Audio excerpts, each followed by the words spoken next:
혼자 된 며느리에게 내가 모르는 비밀 친구가 있다고 합니다. 손녀는 비밀 친구에 대해 말하며 비밀은 지켜져야 자신과 엄마가 행복해질 수 있는 거라며 절대로 말하지 말라고 당부를 합니다.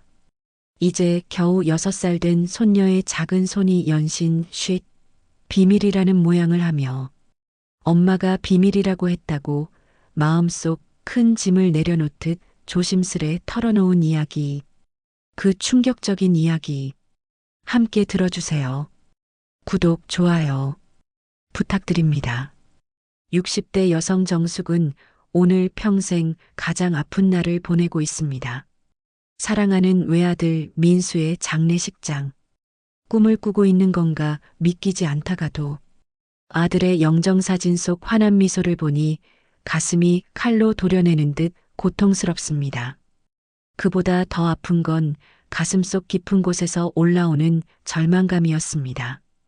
간암과 1년 넘게 싸우던 아들이 결국 29이라는 젊은 나이에 세상을 떠났죠.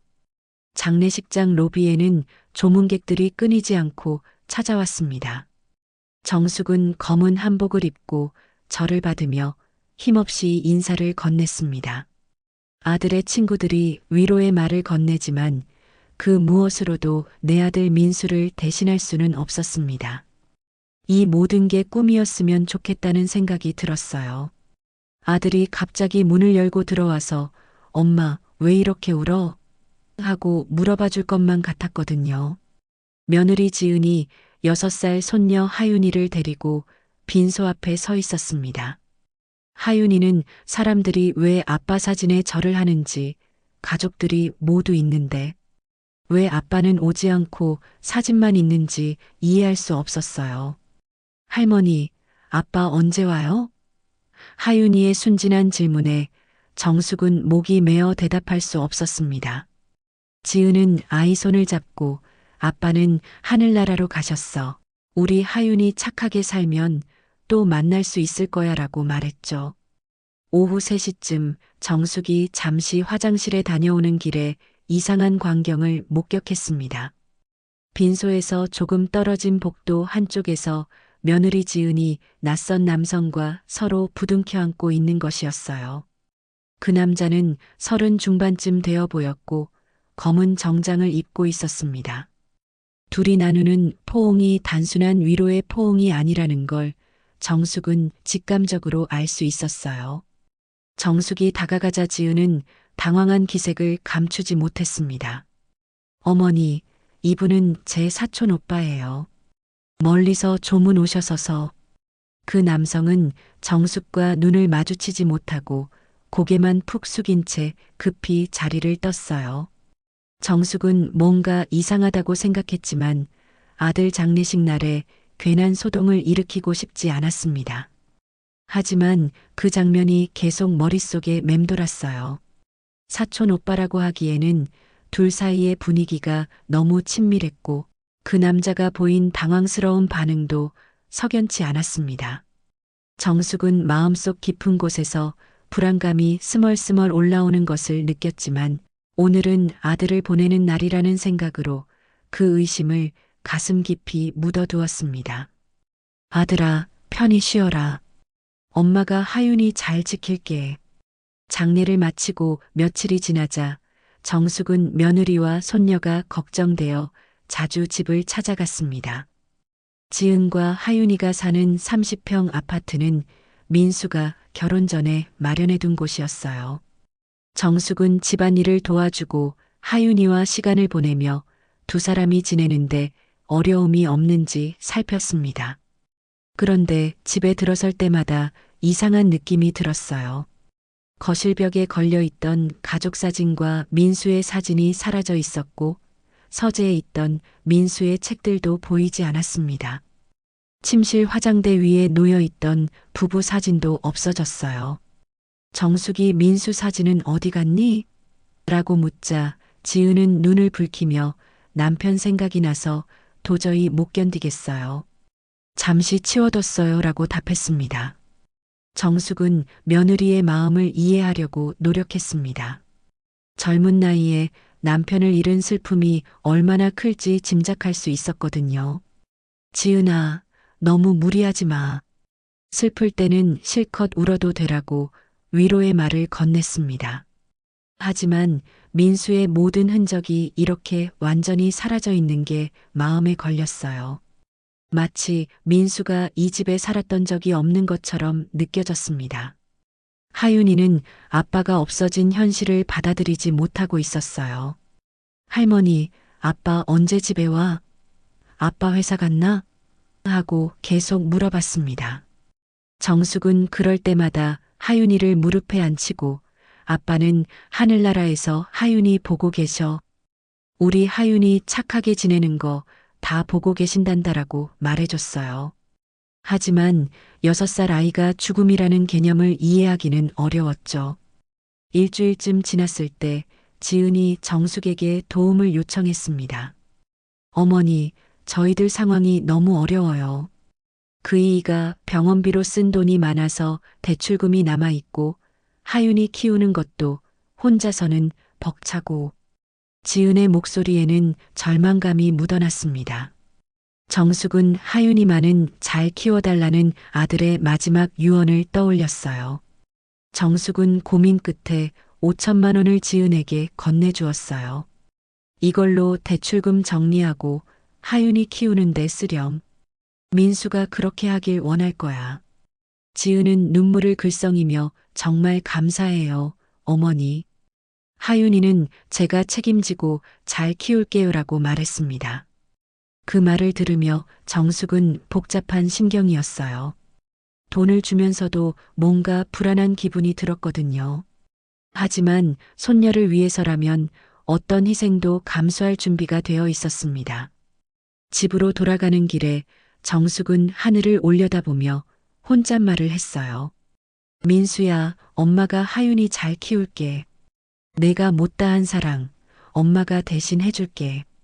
다시는 아들을 볼 수 없다는 현실이 가슴을 짓눌렀지만 그래도 손녀가 있어서 버틸 수 있었습니다. 장례식이 끝나고 보름이 지났을 때 정숙은 평소처럼 하윤이를 유치원에서 데려왔습니다.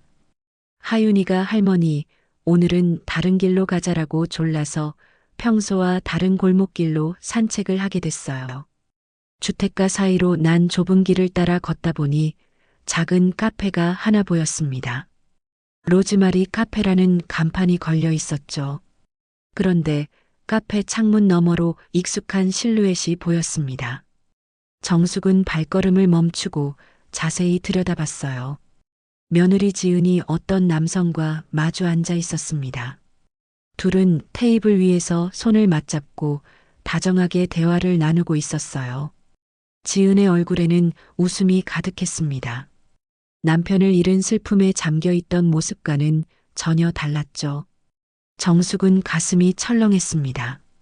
상대방 남성의 얼굴을 보려고 했지만 등만 보여서 정확히 알 수 없었어요. 그런데 그때 하윤이가 갑자기 소리쳤습니다. 엄마다. 비밀 친구도 같이 있네. 정숙은 당황해서 하윤이 손을 잡고 자리를 피하려고 했어요. 하지만 하윤이는 멈추지 않았습니다. 할머니, 저 아저씨 우리 집에도 온 적 있어. 엄마랑 같이 놀이공원도 갔는데, 근데 아빠한테는 말하면 안 된대. 아빠가 혼낸다고 했거든. 하윤이의 순진한 말에 정숙은 온몸에 소름이 돋았어요. 6살 아이가 벌써 비밀이라는 걸 배우고 있었다니, 그것도 엄마와 다른 남자의 만남을 숨기라고 배웠다니 말이에요. 정숙은 하윤이를 재빨리 데리고 그 자리를 벗어났습니다. 하지만 머릿속은 복잡했어요. 장례식장에서 봤던 그 남자와 지금 카페에서 본 남자가 같은 사람일까? 하윤이 말로는 아빠가 살아있을 때부터 알고 지냈다는 건데, 그럼 민수가 병으로 고생할 때 이미 지은은 다른 남자를 만나고 있었던 건가? 집으로 돌아가는 길에 하윤이는 계속 중얼거렸습니다. 할머니, 나 비밀 잘 지켰지? 엄마가 아빠한테 말하면 안 된다고 했는데 아빠 없으니까 이제 말해도 되지? 정숙은 대답할 수 없었어요. 이 순진한 아이가 어른들의 복잡한 사정 때문에 어떤 상처를 받을지 생각하니 마음이 아팠습니다. 그날 밤 정숙은 잠을 이루지 못했습니다. 하윤이의 말이 계속 귓가에 맴돌았어요. 놀이공원도 같이 갔는데 아빠한테는 말하면 안 된대. 민수가 병원 침대에 누워 있을 때 지은은 다른 남자와 데이트를 하고 있었던 건가? 그 생각만으로도 속이 뒤틀렸습니다. 정숙은 베개를 끌어안고 눈물을 흘렸어요. 아들아, 내가 알았다면 얼마나 아팠을까? 그리고 우리 하윤이는 왜 이런 비밀을 짊어지고 살아야 하는 거니? 그날 밤 정숙은 침대에 누워서도 잠이 오지 않았습니다. 천장을 바라보며 오늘 본 장면들을 계속 떠올렸어요. 카페에서 본 남자의 뒷모습이 자꾸 머릿속에서 겹쳐졌죠. 장례식장에서 지은과 포옹하던 그 남자와 같은 사람이 아닐까 하는 의심이 점점 커져갔습니다.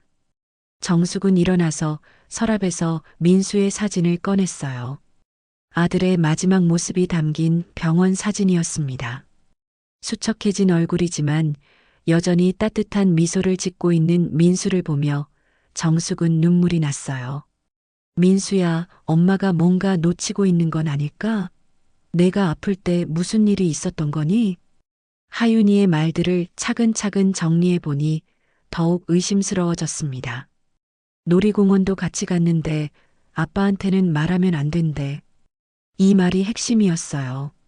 민수가 투병 중일 때 지은이 다른 남자와 놀이공원에 갔다는 뜻이었거든요.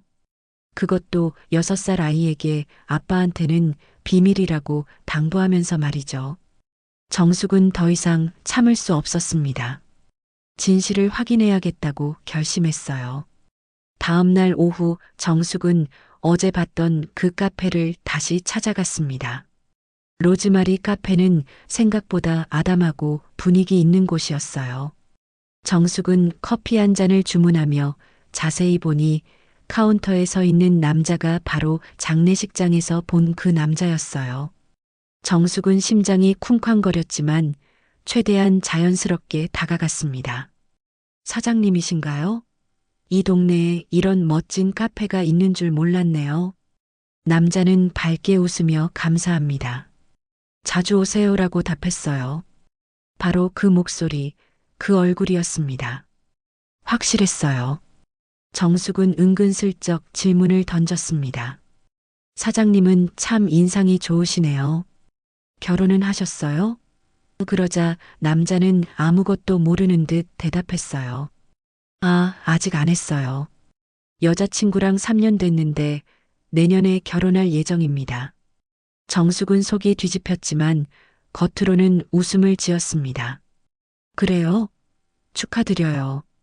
행복하게 사세요. 카페를 나오면서 정숙은 모든 퍼즐이 맞춰지는 걸 느꼈어요.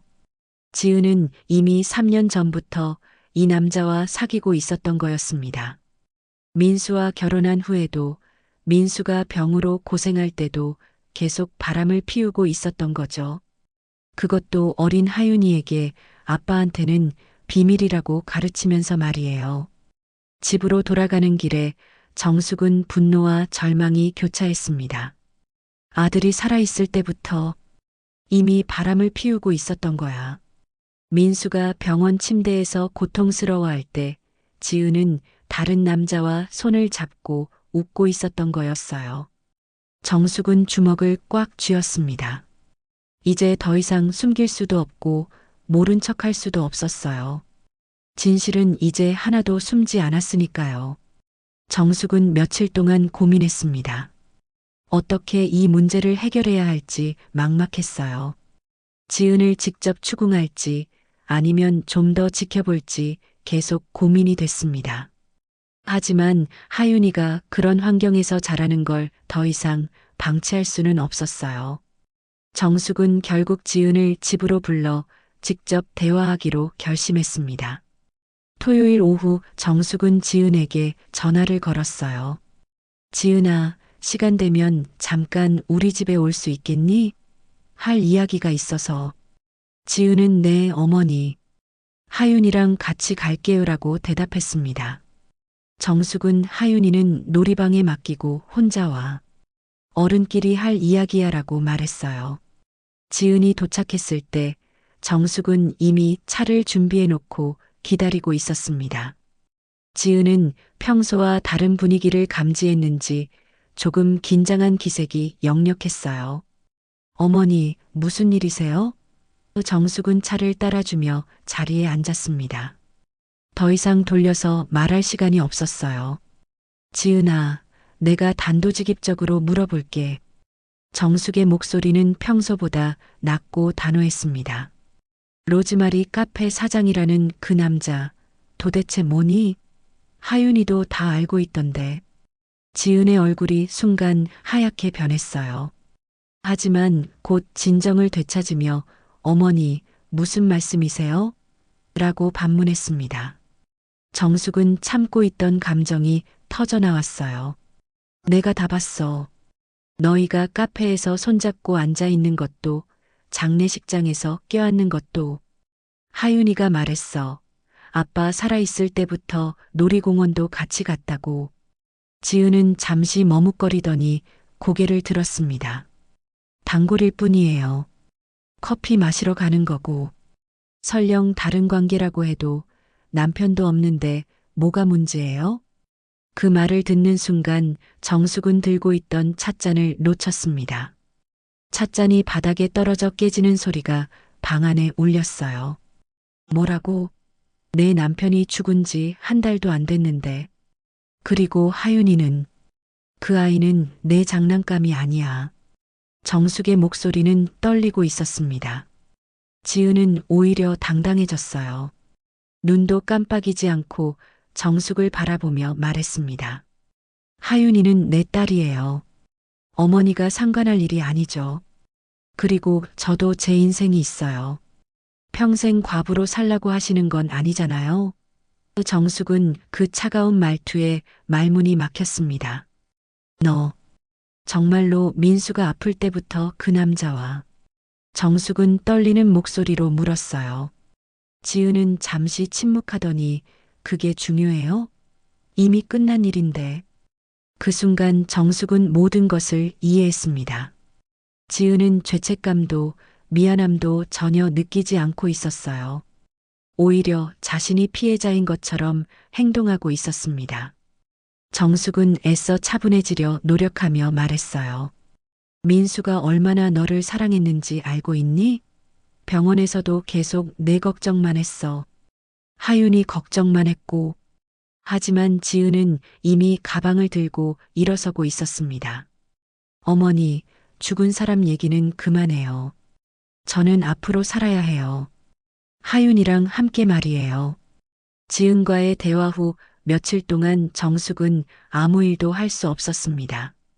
분노와 절망감이 교차하면서 무엇을 해야 할지 막막했어요. 하윤이를 지켜야 한다는 생각뿐이었습니다.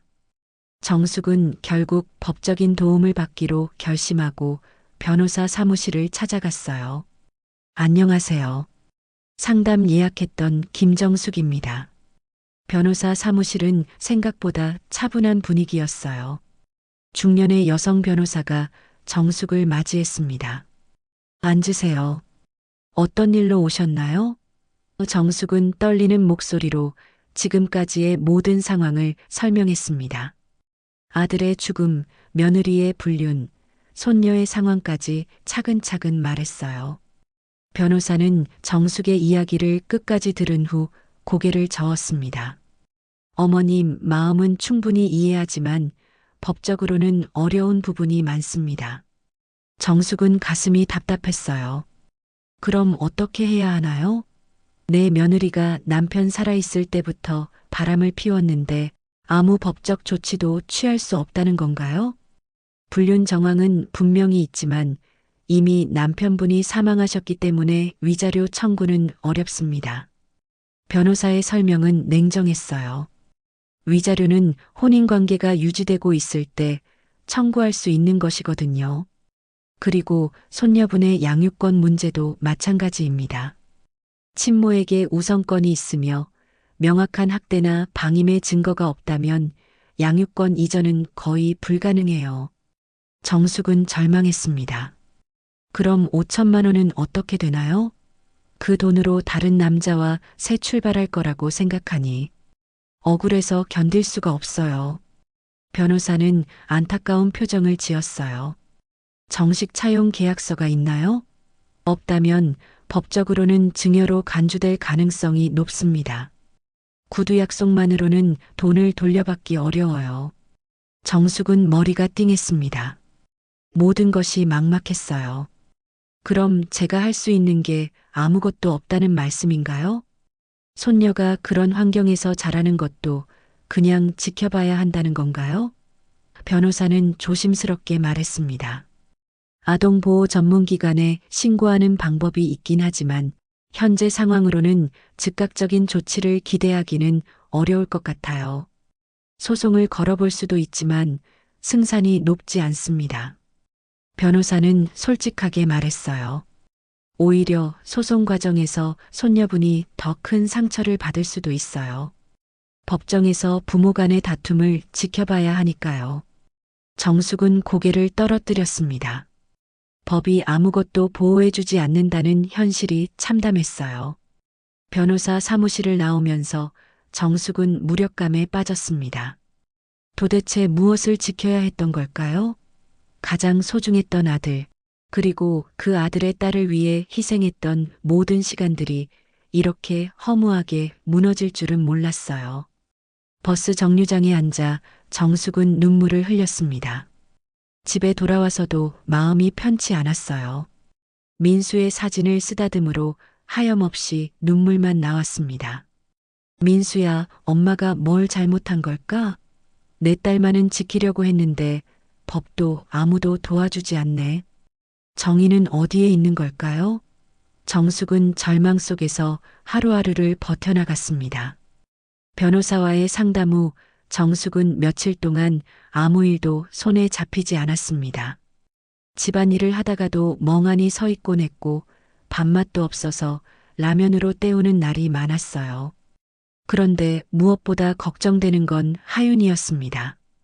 요즘 들어 아이의 행동이 눈에 띄게 달라지고 있었거든요. 하윤이는 예전처럼 밝게 웃지 않았습니다. 유치원에서 데려올 때마다 표정이 어두웠고 말수도 현저히 줄었어요. 그리고 혼잣말을 자주 했습니다. 내가 아빠한테 비밀 지켰는데 그래서 아빠가 더 아픈 걸까? 할머니, 내가 나쁜 아이야? 이런 말들을 할 때마다 정숙의 가슴은 찢어질 것 같았어요. 어느 날 저녁 하윤이가 정숙 무릎에 머리를 기대고 있을 때였습니다. 할머니, 엄마가 요즘 자꾸 전화해. 그 아저씨랑. 하윤이는 작은 목소리로 말했어요. 엄마가 웃으면서 여보라고 해. 근데 아빠한테만 그렇게 부르는 거 아니야? 정숙은 아이의 머리를 쓰다듬으며 마음이 아팠습니다. 아니야, 하윤이 잘못 아냐. 할머니가 꼭 지켜줄게. 내가 상처받지 않게. 정숙은 하윤이에게 속삭였어요. 하지만 어떻게 지킬 수 있을지 방법을 찾을 수 없었습니다.